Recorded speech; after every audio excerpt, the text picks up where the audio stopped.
Assalamu alaykum hürmetli radio anlıqçılar. Adabi anlatış programımızda anlaşılığını karşı alımız. Bugünkü programımızda yazgıcı Halide İsrail'nin Qumluqning tushi nomli asarlar to'plamining davomini anlatamiz. Voy qanday qilay, mening qizlarim nalada. Kimlarning qo'lida xo'rinib yurdi-qandı. Nima kunlarni ko'ryotdi-qandı. Men har qaysini pek obdan bilaman, pek obdan bilaman. Chechani parqirtib tarashib olganing bilan insof yo'q senlarda. Anam meni, dadam meni Nemishqa arzulabdiki, mening undaq bo'larimni nemishqa o'ylamabdiki.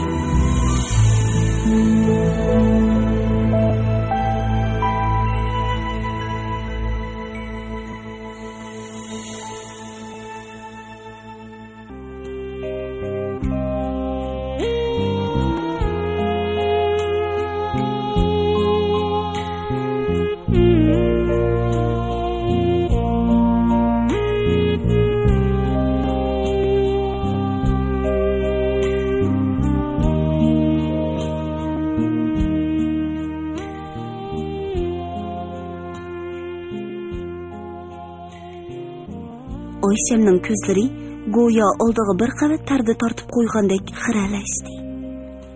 Yo'g'on ikki tomchi yosh xat ustiga tushib yeyilib ketdi. U o'zini tasdi besib xatning oxiridagi cheslaga ishti ko'z yugurtdi va suol nazari bilan Samatga qaradi. Men aslida bu xatni sana ko'rsatmoqchi emas edim. Bu yerga kelgandan keyinmi ko'p ikkilandim. Oxiri Oyshem lavlarini tishlab uzoq o'ltirib ketdi. U beshini yerdan elib Samatning chiroyiga qarashga petinolmaydi. Bo'g'ziga gaplashib turgan shuncha nurg'un so'zlarni qandoq boshlashni bilmaydi. Men senga jiq askilik qildim. Odam degan shundoq ba'zida bo'ldi. O'zini ortiqcha ayiblama. Hamma odamning o'z baxti uchun kurash qilish erkinligi bor. Men musini ayıplamayman. To'g'ri, o'z vaqtida ayıplagan. Sendan o'sh olmoqchi bo'lgan. Men ana shuning uchun o'qishga kelgan. Seni qo'lga keltirmoqchi, orqadan seni tashlab etib o'zim tatgan hamma azobni samamni testib qo'yish irodasiga kelgan. Keyin o'ylab baqsam, bu tamoman arzimas, nodonlarcha xiyol ekan. Hatto nomardlik, razillik bo'ladi ekan. Bugün men sana şunumu etmoqchi edim. Men hozir meni yaxshi ko'rdigan, men bilan birga jahonning o'chidagi ketishni xohlaydigan birsini topdim.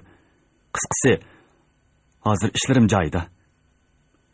Ba'zida ayni vaqtda Oyshem ikkimiz to'y qilgan bo'lsakmi, degandek baxtli bo'lishimiz notayin ekan deb o'ylab qolaman. Chunki sen menga ancha voydab ketmayding. Mening ko'zimga qarab turgan vaqtlaringdami xiyolingda boshqa bir ishbodek ko'rinatding. Haras, Amannisaga cho'qim xat yozib qo'y. Xush bo'lib qoladi. Shu topda Samatning o'ch elish niyati yo'qligi aniq edi. Lekin u o'zining allaqachon o'ch elib bo'lganligini sezmadi. Chiroyi totirib ketgan Oyshem uning gaplariga zo'rg'a kulib o'ltirdi. Yuragi bo'lsa allaqachon yig'lamoqda edi. Oldidagi tomoqni ko'z yoshlari bilan qo'shib zo'r-muzur yutadi. Oyshem og'rib qoldi. Bir haftagacha yemay-ichmay quruq ho'y bo'lib karvatdan tushmay yotdi. Chiroyi sarg'ayib, ko'zlari o'ltirishib ketdi. Hamidjon hali ham oldirash edi. U oshxonadan 2 kishilik tomoq elib kiratdi. Bir kishilikini Oyshamning oldiga qo'yib berib, o'zininkini chala-pula yepli chiqib ketdi. Oyshem odamsiz jimjit uyda to'risiga qarab yetib, o'zini to'limi g'irib, bechora his qiladi. Yurakni ziyda qiladigan chunqur dardga aylangan umidsiz muhabbatini. Bu dunyoda endi uni yaxshi ko'radigan, uning uchun qayg'uradigan biror odamning yo'qligini o'ylaydi. U qachon qarisi o'ynab kulib yuradigan, chiroyidan nozliq tabassum ketmaydigan Dilbarga hayron edi. Uning erini yaxshi ko'rmaydiganligini, Boshqalarning oldida yolqin undig'ay bundig'ay deb uchirg'ini bilan uyida kichik bolani silkigandek silkib ishqa soladiganligini bilatdi. Dilbar uni yo'qlab kirgan kuni u Dilbardan "Siz umringizni birasiga kuyib baqqanmiydingiz?" deb so'ravidi. U "Xotin kishi degan ba'g'u kuydim pishdim deb xudini yo'qitib qo'ysa, ayollik g'ururini yerga ursa bo'lmaydi. Qanchalik nimalardi u arlar degan" dedi. Oysam og'zida hech nima demagan bo'lsa-mu, ko'nglida qoyil bo'lmadi. Ichida "Umringda birasiga haqiqiy kuyib baqqan bo'lsang, mundaq dermiyding. Sen balki moda kiyimlarni yaxshi ko'rdigansan" deganlarni o'yladi. Bir vaqtlarda Samat uning xotirasiga qaysi bir mashhur zotning hayotida boshqalarning yaxshi ko'rishiga erishalmagan odam baxtsizdir. Ammo hech bir kishini chin muhabbati bilan yaxshi ko'ralmagan odam texmi baxtsizdir degan so'zni yezib qo'ygan edi. U ayni vaqtlarda bu so'zning ma'nosiga tushunmagan. Muhabbat deganning nimaligini bilmagan ekan. Bugun bildi. Lekin bilganda bo'lsa bakmu kechikdi. Yaqinqi kunlardan buyon Hamidjonmu boshqacha jimxo'rlashib ketdi. U oqshomlari mehmonxona uyga so'linib elib, uyni tamaki tutuniga to'ldirib soatlab jimjit o'ltirib ketadi. Odatdagi gaplarga muter ketdi. Yo'qolang ishlarga qaynab ketadi. Buning bilan ishkaylan kunlab gaplashmaydigan. Har qaysi o'z ishi bilan bo'ladigan bo'lib qolishdi. Shanba kuni Osmon bilan Paylasubning kirib kelishi bilanla uy ichidagi bu buruqtirmiliq buzib tashlandi. Hamidjon birdili etilib, og'inlarning oldida poypetek bo'lishga boshladi.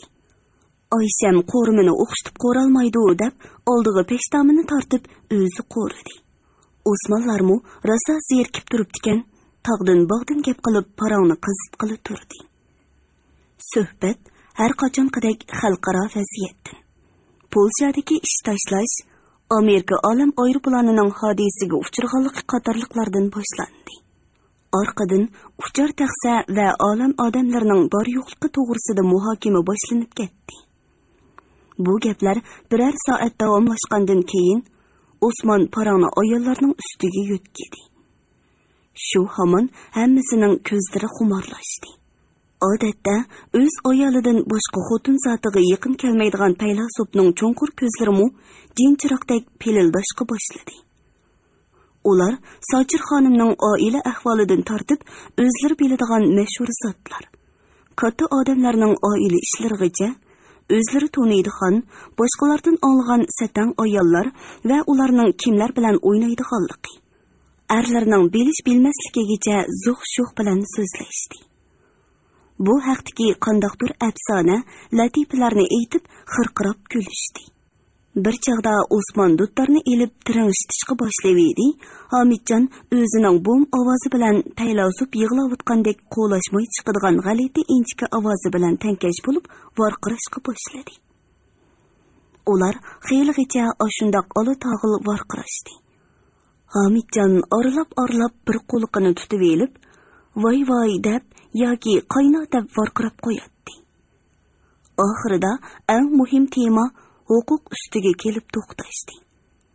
Hammasi birdila qon purg'an ishlardek sergaklashib, quloqlarini dim tutishib, kimning o'sgan, kimning tushganligi, kimning qandoq yo'l topganligi to'g'risida bo'sh ovozda, bakmu jiddiy so'zlashishga kirishdi. Hamidjon kadrlar boshqarmasining bir muavin boshlig'ining pensiyaga chiqish oldida turganligi, uning o'rniga chiqadigan nomzodning texi bekitilmaganligi, hozir toza jiddiy talash tortishning bo'layotganligini titrak ovoz bilan o'ttirg'i qo'yganda, Paylasub "Amdiki gap yuqoridan bir boshpanoq tepishda. Mundaq paytda tovandan lekkida yo'laydiganlarmi, yuqoridan shaqqiti tortib oldiganlarmi bo'lmasa bo'lmaydi" dedi. Ular birdila ovozini pasaytib kusurlashishga boshladi. Kimdir biri o'rnidan turib, mehmonxonaning eshigini him yepivatdi. Oysam endi ularning hech qanday parangini anglay olmadi. U cho'churi tukash o'z xiyollari bilan bo'ldi. Mehmonlarga tomoqni usib akirib berib, boldurli uxlab qoldi. Boshliq yana og'rib qoldi. Bu xabarni Hamidjon Oyshamning ishlayotgan yeriga oldirash tinish kirib yetkizdi va boshliqining o'kulini silib qo'yishda texmi astoydil muloyim bo'lishni topiladi. Hamidjonning so'zlarini anglab, Oyshamning vujudida qo'rqinchdek bir narsa yana paydo bo'ldi. Yuragi dupildab so'qib ketdi. U Hamidjonga yolvurganda qarab, nimalarnidir demoqchi bo'ldi. Ammo uning alpozidan qo'rqib gap qilmadi. Heliqa ajoyib jush yana takrorlanishga boshladi. Pardalari tushirilib, yerim qorong'ulashtirilgan hashamatlik yotoq uy. Boshliqning tovar holati. Qordek oppoq ko'ngligi. Ig'izga kirguchi erib ketadigan kamput. Yurakni shurkuntiradigan muzdek meva sharbati. Boshliq bekmi muloyim, sezgur edi. Oyshamning ko'ngliga yoqadigan, ko'nglini ko'taradigan so'zlarni tanlab qiladi. Uning ko'zlariga nimanidir izlayotgandek tikilib qaraydi. Dastlabki vaqtlarda o'kulni silib chiqib ketguncha Oyshamning ko'zi to't bo'lib ketadi. Uyga boldir qaytib chiqib, tomoqni tayyor qilib qo'ygandan keyin uylarni tozalab parqirtib etadi. Ondan pardalarni tushirib, uyni yerim qorong'ulashtirib, o'ziga eng yarashadigan kiyimlarni kiyib, Hamidjonni kutib o'ltiradi. Ammo Hamidjon ko'pincha yerim kechalarda qaytib keladi. Boldir kelgan vaqtlarda bo'lsa, Oyshamga ko'z qirnimi solmay, uddul mehmonxonaga kirib ketadi.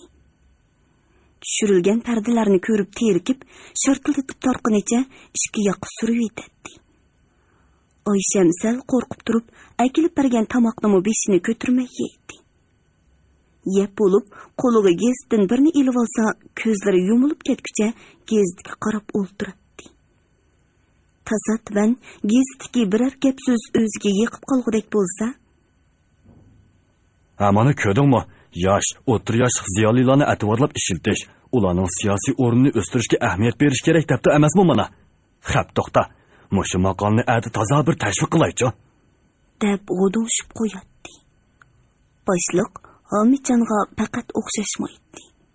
Bir kuni u Oyshamning yangi ko'ngli kiyib olganligini ko'rib, nihoyatda astoydil ahvolda "Ko'nglingiz yorishibdi, chiroyingizni mushunda rangdagi kiyimlar ochidi ekan" deydi. Kunlarning o'tishiga ergishib, Oysham o'z ixtiyorligi bilan biror yerimdan o'ltirib, boshliq bilan paranglashadigan. Uning yo'g'on un olg'usidan muzika anglaydigan.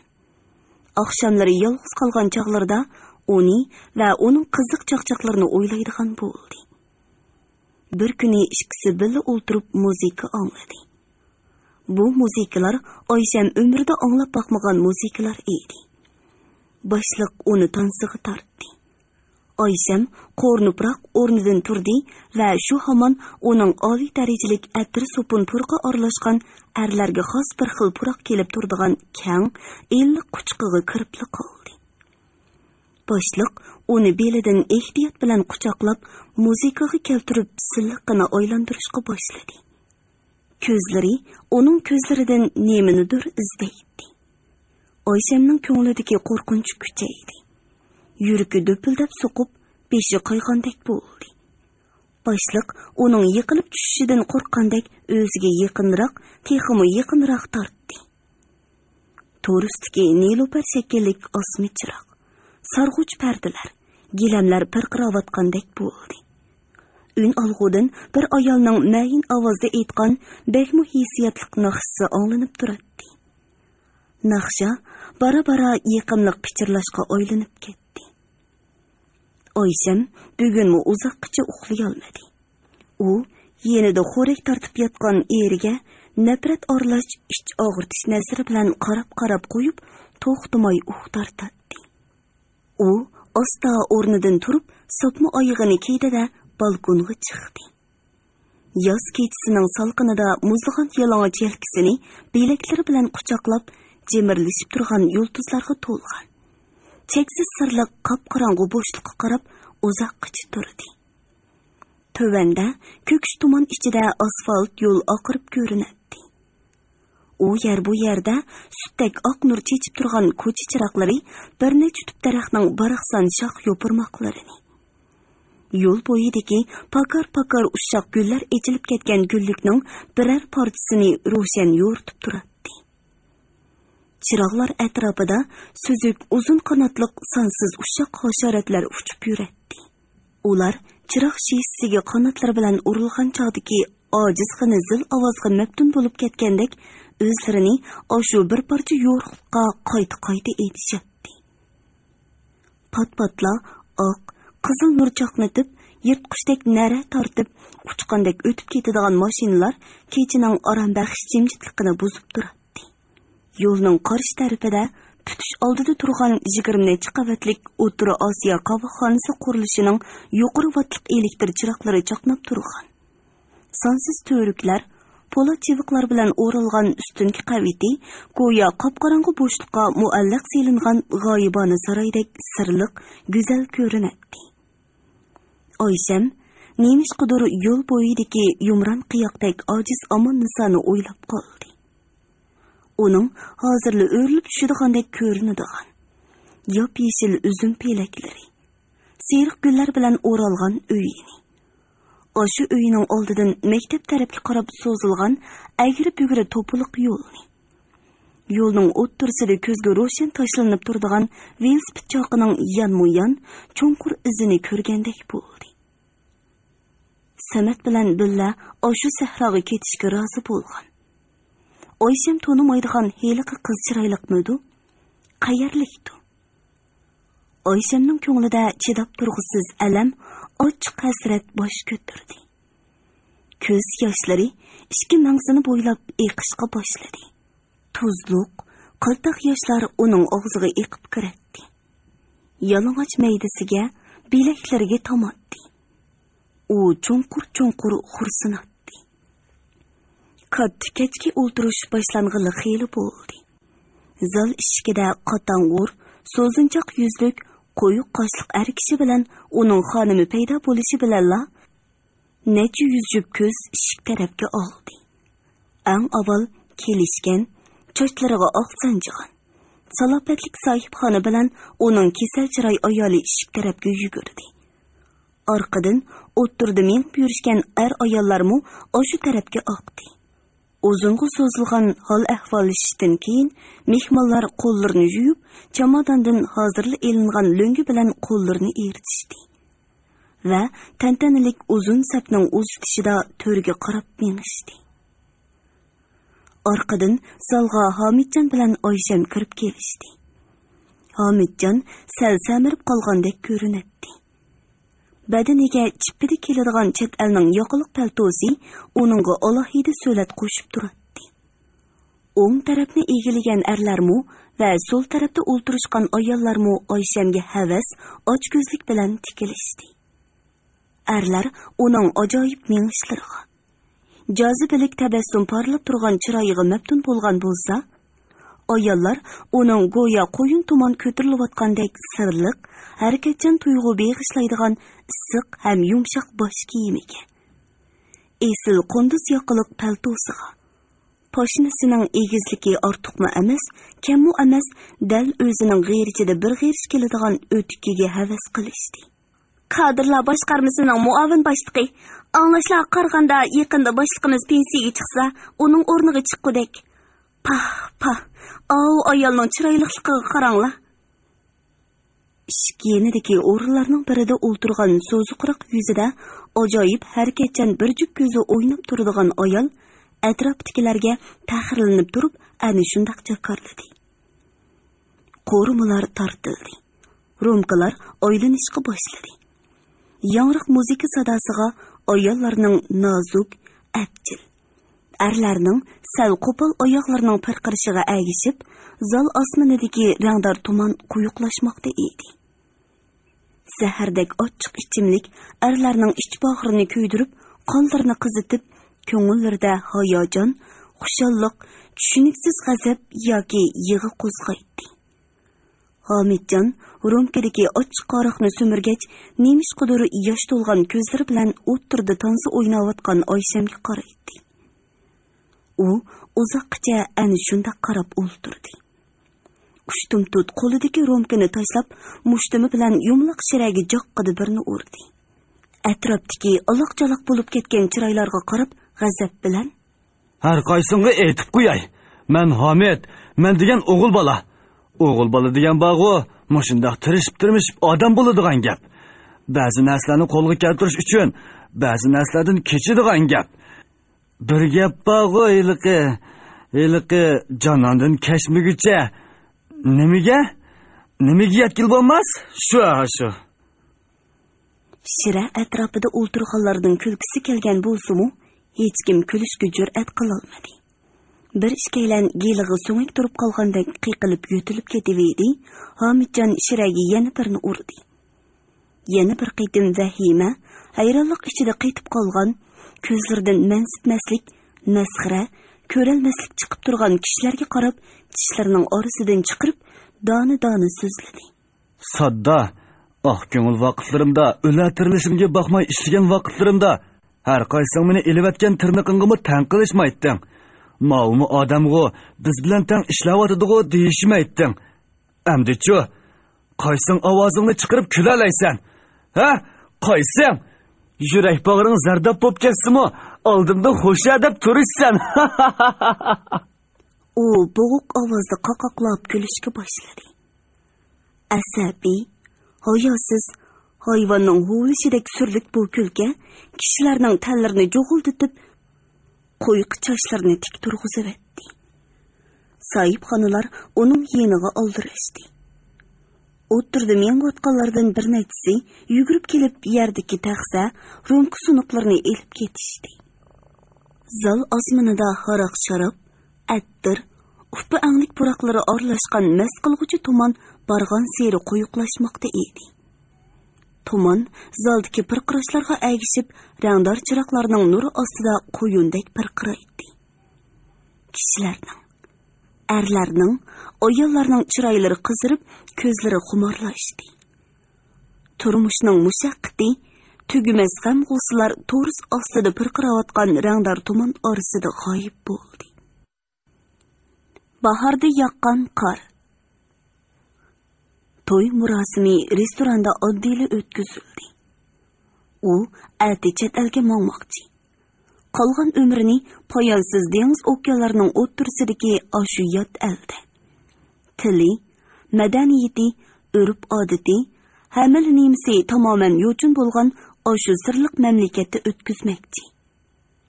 Shu topda uning qalbida qanday hissiyotlar kezayotdi-ekan? Shodlik, baxt, taqazolikmikin yoki hasrat, qiyolmaslikmikin? Tunugun restoranda charaqlab turgan osmi chiroqlarning ostida gullar, nozu ne'matlar, esil sharoblar, uzun bo'yinliq rumkalar, parqirab ketgan, qizargan, xushal chiroylar orasida u ko'zimga ajoyib go'zal, baxtli ko'ringan edi. Hamma odam to'yida boshqacha go'zallashib ketishi kerak deb o'ylab, uningdan ko'zimni uzolmay qolgan. Uning baxti uchun xushallangan edim. Amaliyotda u mening ko'zimga shunday ko'rinmagan bo'lsa kerak. Badaniga chippida keladigan yorishimli shim kostyum kiyib olgan oqbosh erimu uningga takror burilib qarab, xushallikdan og'zini yumolmay qolgan. O'zlarini jahonda bir hisoblashadigan yasonchuq ayollar va ularning kayib bo'lib olgan erlarning ko'zlarida hasad o'tlari chaqnab ketgan edi. U egiz yo'lanchuklik o'rindiqda orqasiga tashlanib, ko'zlarini yumib o'ltirdi. Qonsiz chiroy, ko'zlarining ostidagi ro'shan qora dog'lar uyqusiz o'tgan kechalardan derak berib turadi. Ko'zim birdilla uning chekisidagi oq chochlarga tushib qoldi. Ko'zlarimga ishonolmay qoldim. Tova. Tunugulla bu chochlar qop-qora edi-ku. To'y murosimi oldidan kran mashinasiga chiqishdan burun men uning chekisidagi halqa bo'lib turadigan qop-qora chochlarni o'z qo'lim bilan tuzab qo'ygan. Shundoq. U chaqda bir talmo oq choch yo'q edi. Ko'zining jiyigidagi qo'riqlarmi uncha ko'p va sezilarlik emas edi.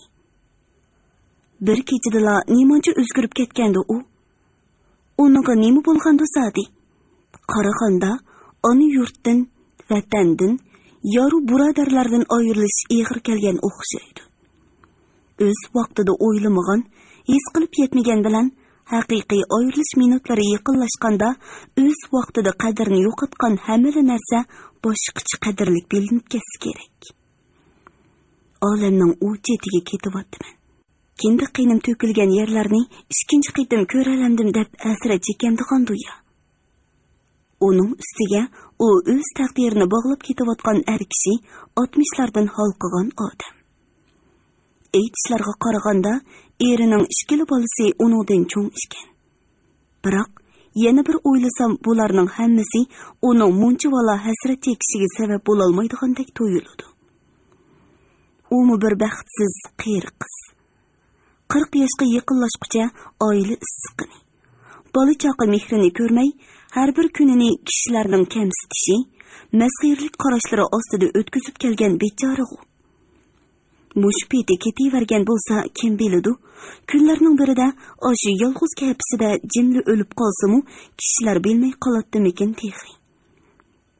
Bu qitimqisi oxirgi fursat edi. Shunga bu fursatga mahkam yepishdi. Oxirgi kunlarda uning ko'zlarida o'chkiniga uzun bo'lgan shodlik, hayajon uchqunlari qayta chaqnadi. Qaytadan yosinib torinib, rang tuzab yoshligiga qaytgandek bo'ldi. Xotinlardan ko'ngli sovib ketgan erlar uningga zan selib qarab, "Hattang-ay, ilgari ajab sap solmabdi ekanmiz kasobatga" deyishib, tillarini chaqildatib qilishdi. Xeyli ayollarmu uningga kelgan bu omadga havas qilishdi. Shug'unisi bo'lg'uliq bo'lib, hamma oxirlashganda u go'yo uzun yo'l yurib mag'duridan ketgan yo'lovchidek, hiyli qiyin bir rolni o'ynab bo'lib, sahnadan tushgan artistdek bo'shishib o'ltirdi.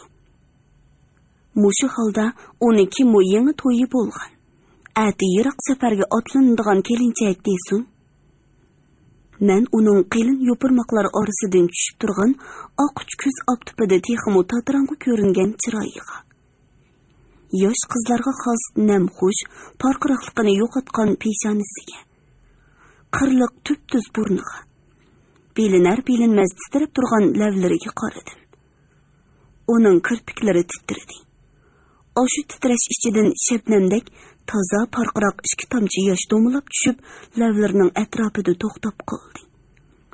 Orqadan texmi ko'p yosh tomchilari yepi uzilgan morjandek to'kilgili turdi. U unsiz yig'layotdi. Men zuvan surmadim. Tasallimi bermadim. Yig'a hasratni yenikladi. Ko'z yoshi yurakdagi lovuldab yenayotgan o'tni o'chirdi. O'z vatanida, ona yurtida oxirgi qitim yig'lab olsin. Dard hasratini mush yerga tashlab, ich qornini bo'shatib chiqib ketsin. U yerda kimga yig'laydi? Dardini kim bilan o'rtoqlashadi? Ey bechora, deydim ichimda. Biz uzoq o'ltirishdik. Qachonlardakin u beshini ko'tardi. Ko'zlarini yo'g'on echib menga qaradi. Men yig'idan qizargan bu ko'zlardagi shodlikdan, boyila murdining chiroyidek xunuk, hasratlik ko'ringan chiroyida porlagan baxtdan hong-tong bo'ldim. Ko'zlarimga ishonolmadim. Biroq u rostli cheksiz baxtiyorlik ilkida kulimsirayotdi. Sizlar hammanglar meni dunyodagi eng baxtsiz ayol deb qaraysizlar. Menga ishinglarni og'ritisizlar. Amaliyotda men baxtlik, balkim hammanglardan baxtlikman, dedi u. U mening hong-tong bo'lib qolgan bechora holatimga qarab so'zini davomlashtirdi. Men to'y qilgan, Xudo oldida, muqaddas yer zamin oldida o'zimning pok vujudimni, borlig'imni u dunyo bu dunyolik suygan birdan bir kishimga taqdim qilgan. Dunyoda mendek murodiga yetgan ayollar ko'p bo'lmasa kerak deb o'ylayman. U kishi hozir qayerda? Bu savolning og'zimdan qandoqlarcha chiqib ketganini bilmadim. Uning ko'zlari birdan xiralashdi. Peshonasi, ko'zlarining quyruqi va javg'aylardagi inchik qo'riqlar cho'nqurlashgandek ko'rindi. Oyog'i ostidagi qo'yiq ko'katlar orasiga bir pas tikilib turgandan keyin o'z-o'ziga so'zlayotgandek pichirladi. U o'lib ketgan. Ta hozirgacha pat-pat tushimga kirdi. Jür, men seni uyimga elip ketay, ayolimni qo'yivetdin deb qo'limdan tortidi. Men mu ketmekchi bo'laman. Ammo putlarimni yo'tkiyolmayman. Shuncha yillar o'tdi. U mening qalbimda tehoga yotgan. Men uni unutolmaydi ekanman. Umr voyit unutolmoqdekman. Men buni tunugin kecha his qildim. O'zim muhojirlar mehmonxonasining karvitida yotganim bilan xiyolim, yuragim, barliq his tuyg'ularim o'sha o'tgan kunlarga ketdi. O'sha kunlar, o'sha unutilg'usiz muhabbatim hammasi shuncha ayni. Ang ushaq tafsilotlarga qadar shuncha aniq qaytlandiki, go'yo 23 yoshlik vaqtlarimga yongandek. Bir kechada butun yashaydiganimni yashab, inson bu dunyoda erishadigan hamma baxt lazzatlarni va beshidan kechiradigan hamma azob uqubatlarni beshimdan kechirib bo'lgandek bo'ldim. Atigan qo'pib aynakka qarsam, rostilla bir mo'mayga aylanib qoptiman.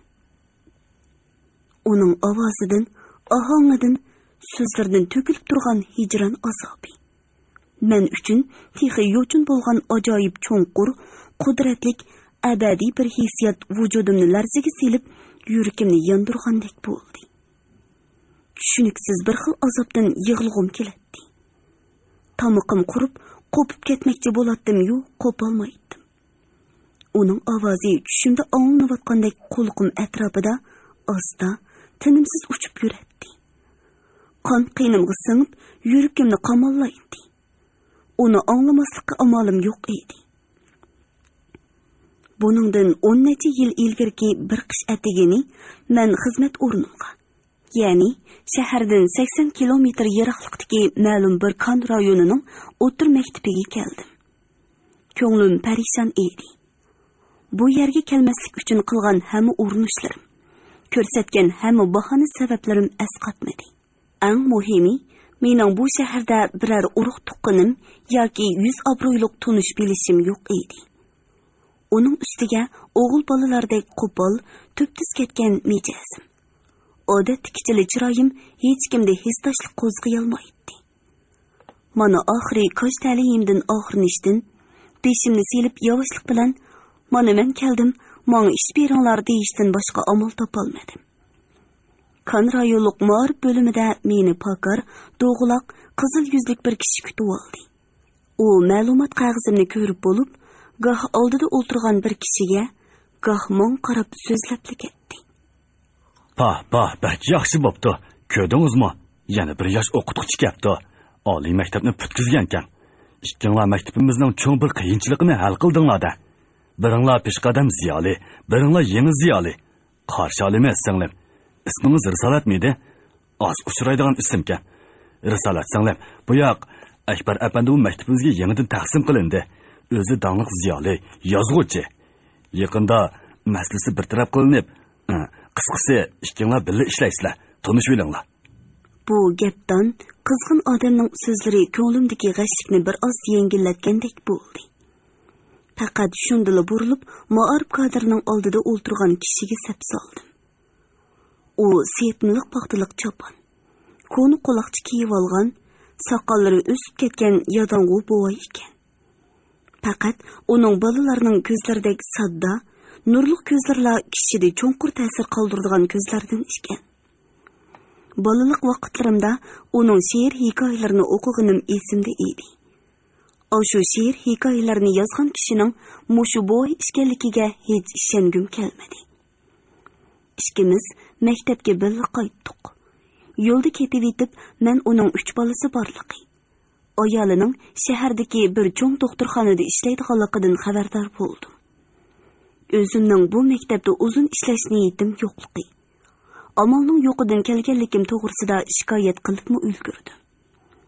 Maktab mudiri bizga ma'arif qodiridek qizg'inlik ko'rsatib ketmadi.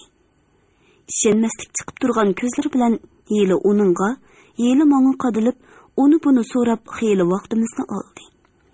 Oxiri ishimizni boshlab chiqib, uningga bir omborni echib berdi.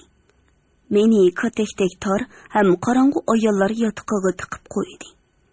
Ishga ayol o'qituvchi 40 yoshlardagi sapkun yuzlik ayol bilan 27-28 yoshlardagi qo'raydek o'riq yosh cho'kan qapoqlarini turib, g'udirashgan peti yotoqning mutlaq ko'p qismini egillagan taxtay karavotning bir burchikidan bir kishilik o'rin chiqarib berishdi. Karavotning o'zimga taalluq bo'lgan oshu burchikiga chiqib so'zilib yotdi. Asli tili tar yotoqni texmi torlashtirib o'tganligim uchun yotoqdoshlarimning menga qaror ko'zi yo'qligini biletdim. Nemishqidir ularni texmi terik turgim. Menga ochiq chiroy ochmag'ini uchun o'ch olg'im keldi. Sumkamdan kesekchilik keladigan yerim o'tkazgichlik radioyimni oldimda yuqori ovozda qo'yib qo'ydim. Shu hamon Pasha Ishonning saltum, yangroq ovozi yotoqni ko'tarib o'tgudek bo'ldi. Uning naqsida kishini puxadan chiqaradigan bir kuch, jo'shqinlik bor edi. Har doim bu naqshlarni anglaganimda o'zimni tabiiy, kuchli sezatdim. Shu topda ko'zlarimni yumib olib, huzurlanib naqsha anglab yetib, yotoqdoshlarimning qordab ketgan chiroyini, orqamdan yevatgida qilib qarashlarini ko'z oldimga keltirdim. Darvaqa yotoqdoshlarim darhol inkos qaytirishdi. Eshik shiddat bilan ochilib, qattiq yepildi. Silkinishdan yotoqning to'risiga choplangan qog'ozlar shiriqlab, nalardandir to'p qo'yilgandek bo'ldi. Orqadan bu silkinish yana bir navbat takrorlandi. Demak, hozircha yotoq menga o'ng chiqoldi. Atisi atigini o'qituvchilar ishxonasiga kirib, ko'zlarimga ishonolmay qoldim. Oqshomqi buvoy bir kechining ichida 30 yosh yashirib ketgan edi. Pok qirilgan egiz qonshorliq, illiq sabiy ko'zli qaramtul chiroyi porqirab turadi.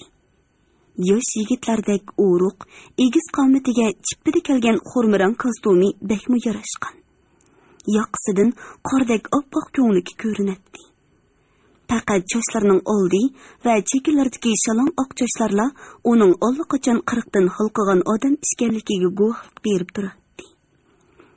Men sapkin yuzlik ayolning uning ko'zlarini porqitib, lap-lap qilib qarayotganligini ko'rib, qasdan o'llik yo'tilib qo'ydim. U birdilla qip-qizil bo'lib qizirib, yenidagi bosh ko'tarmay bir nimalarni yezib o'ltirgan qiyri muallimga gap qilgan bo'lib oldi. Hurmatli radio anglag'uvchilar, yozuvchi Xolida Isroilning Qumliqning tushi nomli asarlar to'plamini bugun mush yergacha anglatdik. Davomini atidagi programmamizda anglag'aysizlar.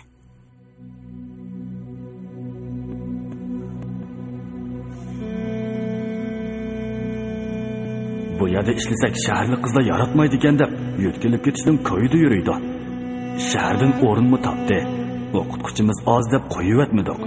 Shundaqdimi tutib qola olmasmizmikin deb ansirab turardik. Yaxshi yeri qizlarimizmi babab qoldi. Sizlarning nazaringlarda ayol kishi odam emasmi? Er bo'lganligingiz uchun o'zingizlarni shuncha qilib pichoqlamsizlar. Sizlarni o'sha hech nimaga yaramas ayollar tug'maganmidi? Oliy ma'lumot ekansiz. Sizni xushallik bilan akilib olgan bo'lardik. Shug'inisi maktabimizda ayollar bak ko'p. Bizga zaruri er o'qituvchi edi.